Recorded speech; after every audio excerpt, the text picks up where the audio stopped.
A huge thank you to the amazing sponsors of the 2026 Birding on Bolivar series, Beachy Beatnik Boutique, Priest Insurance Agency, and the Houston Audubon Society. Thank you for your support of Birding on Bolivar 2026. Hey everybody, I'm David with Bolivar Live, and welcome to Birding on Bolivar 2026. This year, you've got Wyatt and I. When he's not going to be with us, we're going to do some other shows periodically. But Wyatt, this is our second year. We've got 10 weeks, and I want to thank you and the Houston Audubon first because it takes a lot of time out of your schedule. Wyatt just got back from vacation in Colombia. How was it? It was great. It was nice to see all the birds that are going to be here in a couple weeks. Oh, will those actually come here? Yep, that's correct. How'd it look? Number-wise, about the same? A lot of birds in, specific habitats, yeah. Great, great. Today we're at Boy Scout Woods, and we're going to start off with a little history. Wyatt and I were talking earlier. Wyatt, High Island is made up of salt domes, but I remember there's something about it's the highest location between 2 points. What are those points, and what actually draws the birds here? So we're sitting here in the middle of High Island, and we're at about 28 feet. And this is the highest point of land from Mobile Bay to the Yucatan Peninsula. And so basically there are a lot of salt domes, especially offshore, but there aren't very many onshore, kind of like High Island, and most aren't, this prominent. And so that difference in elevation basically protects all of the soil here from inundation from the tides. The salt water. So that means that we, over the years, people have, various people have come to High Island, and a lot of them that lived here in the last couple hundred years have planted a lot of interesting plants. So a lot of the oak trees you see, the magnolias, the hackberries, and all these different trees are planted by people, and they create really good habitat for birds when they're migrating across the 650 miles of open water from here to the Yucatan. And they do that in one flight. Do they wait on winds or weather or anything? So they prefer a south wind because it's a tailwind, and that's why a lot of birds use this flyway in the spring, because our prevailing wind most of the time is from the south. When we get to about the last week in April, first week in May, a lot of these birds, their hormones are in overdrive and they just have to get here. So if there are north winds at the headwind, a lot of times they'll just try to push through it anyway. And those are the days that we end up getting a lot of birds here, and those are the days that our habitat is most important because they're very, very tired when they get here. I've heard Winnie talk about just raining birds almost. And it literally does that. In fact, a lot of the businesses here and in Galveston turn off their lights certain times of the year so that the birds can navigate right. Is that what it's like, literally raining birds as far as birds coming in to feed? It all depends on the weather. These birds are taking off kind of about 6 p.m., about an hour after sunset. The night before. So they migrate at night? Correct. Okay. Part of it makes it easier for them to navigate. For some of them, another facet is it's predator avoidance. It's harder for the predators to find you at night. And also it keeps them from overheating because it's a long, long flight. So typically when they get here, if they're gonna stop, if they're tired, they usually get here in the afternoon the next day. And so about 4 p.m. you'll have a lot of birds, popping in, and if they're not super tired, they'll kind of materialize in the treetops and they're going about their business, they're feeding. Birders, as a birder, it's great to see lots of birds, but for the sake of the birds, it's nice that we don't see a lot of them, all at once, and we don't see a lot of tired birds. Ideally, if there is a south wind, after that 650 miles, a lot of these birds, they just ride that tailwind up to Beaumont, up to the forested areas, which is really where they want to be. A lot easier for them to find food and protection. And so, they're capable of riding those winds for 700 miles, basically. Right. It's only when there's adversity that puts them down. Right. Let's talk about Boy Scout Woods real quick before we go in. What kind of habitat is it? And it's a lot different from the rookery. I've noticed that, and I'm not a big birder, knowledgeable, but what can people expect when they come to Boy Scout Woods. You have walkways, you have viewing areas, you have drips, and even a bird viewing area that we're going to look at. But what kind of birds are here? So the big difference between this property and Smith Oaks, excuse me, is that we don't have large freshwater ponds here at Boy Scout Woods. Okay. We do have kind of an interesting mix of forested habitat, not as many live oaks as at Smith Oaks, but lots of nice mature trees. And we also have a boardwalk that takes you out into some coastal prairie habitat, and there are some sewage ponds back there too, which attract birds. So those are kind of the main differences. A lot of the migrating songbirds, the small birds, are going to be pretty much the same. Are they? Just depends on the day and when they decide to stop.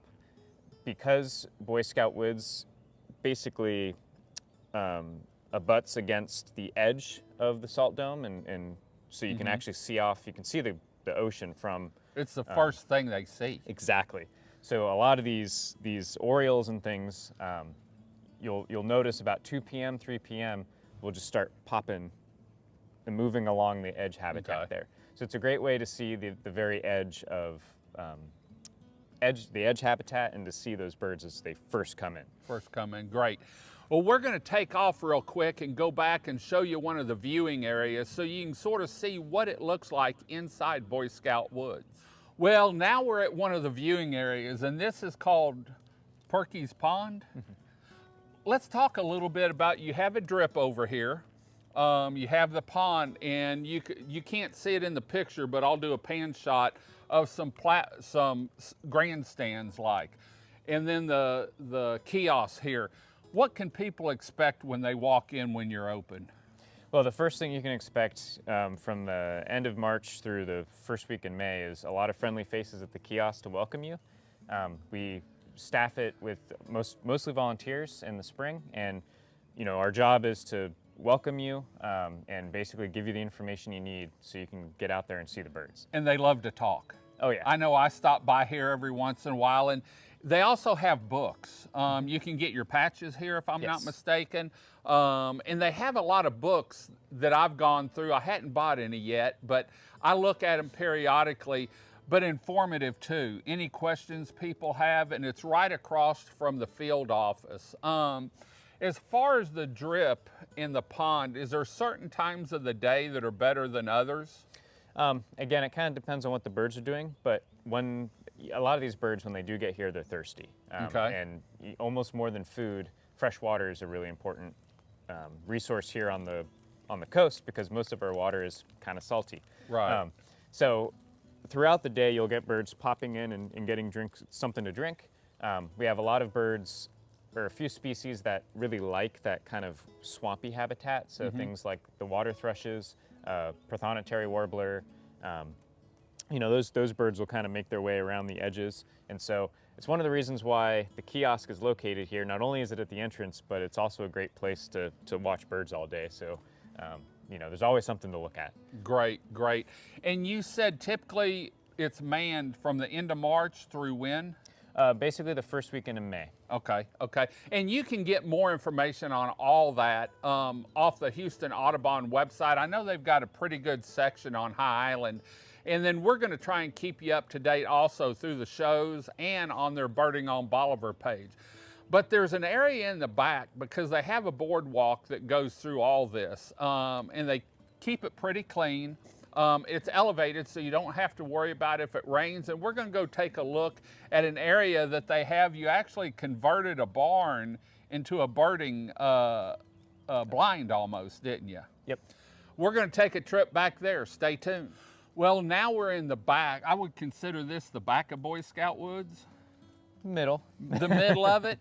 There's still a lot, but we're here by the blind, and what you're looking at right now is an old barn that they've converted into a blind. And how can people reserve that? So reservations are online. Okay. And basically when the kiosk is open in the spring, you can reserve a spot at the blind. So we can keep track. Is there a cost associated with it? Yes, it's $50 a day for a spot. So there's 6 seats, and basically you get that seat for the day, and each of the 6 windows that you look out are focused in on a drip. On a drip, okay. And those are drips that aren't necessarily visible from the trail, so you kind of get your own private you get water private feature. viewing. Great. They also have, there is a cost to come out here for adults. Let's go over real quick the cost for the day passes and then the patches. Sure. So it's $10 a day for adults. High Island residents are free. Students are free. So even if you're a grad student or a PhD student, you can get in for free. And then patches are $35, and that's basically an annual entrance. So you can come from now through December 31st and don't have to worry about your daily admission. Great. And I've got patches for about 4 years back when we started these, 5 years back. And it's a different bird every year. But this is the last year for the lady that's been designing them, isn't it? Yeah, so Linda Feltner was she's been designing them for many years now, and does a wonderful job. And we're also, the theme has been warblers, because a lot of people come here to see warblers, and we're fortunate to have, over about 35 species of warblers have been recorded. And so we're kind of getting to the end of our regular warblers, and so it's, this is the last warbler, unless we start to redo them. We don't know what we're going to do next year. So what he's saying is, if you want the last official warbler patch, or could be the warbler patch, even if you can't make it down, go to their website and you can order them online. Or if you've come every year, you want to really make sure you get this one. They've done an awesome job on them, and I can't wait to see what they have. Any rumors on what they may start with next year? I'm not allowed to say. You're not allowed to say. So anyway, we're going to head back up to the front. You can see this walkway behind us, and there's another kiosk area, not kiosk, but staging area over here, where there's plenty of room out here to set. You can walk a little bit, and then there's places for you to set and enjoy, or maybe rest. So let's head back up to the front and wrap this show up. Well, we're back at the front of Boy Scout Woods. It rained on us back there, but it's not raining. This is really an easy walk, and that's what I want to let people know. If they're not real capable of walking, y'all have a nice wood walkway throughout the whole place, don't you? Yeah, our goal is to be as not only ADA accessible, but to be as accessible for people as possible. What about restrooms? A lot of people ask about that, and we're going to see some newer ones over at the Rookery. Do you have anything here? Yeah, we have 4 restrooms here at Boy Scout Woods, and then we have restrooms over at Smith Oaks. Smith Oaks, great. Well, there's plenty of parking. You know what it takes. You can order your patch online, and like I said, it may be the last warbler, so you better get it while you can. So we're going to end this show now. Is there any last words of wisdom? Well, hopefully they're birds, so we hope to see folks out here and enjoying the wildlife. When does it really get busy, or if people could only make one trip down here, when is High Island really popping?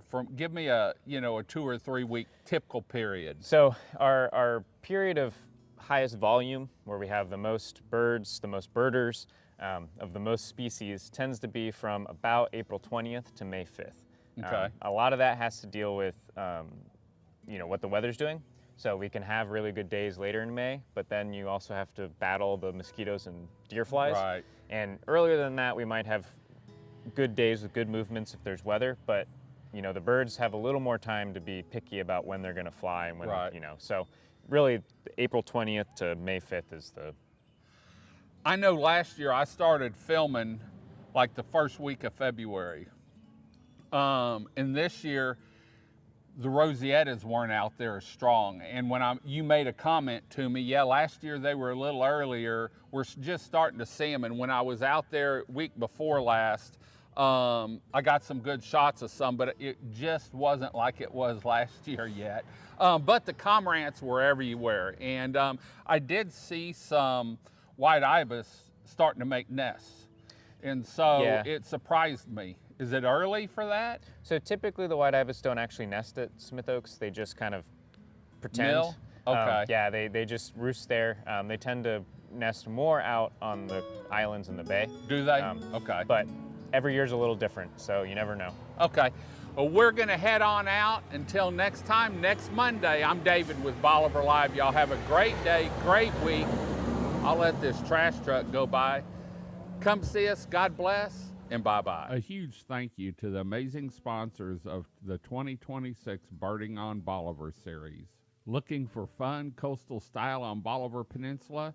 Stop by Beachy Beatnik Boutique in Crystal Beach for unique clothing, gifts, and beach-inspired fashions you won't find anywhere else.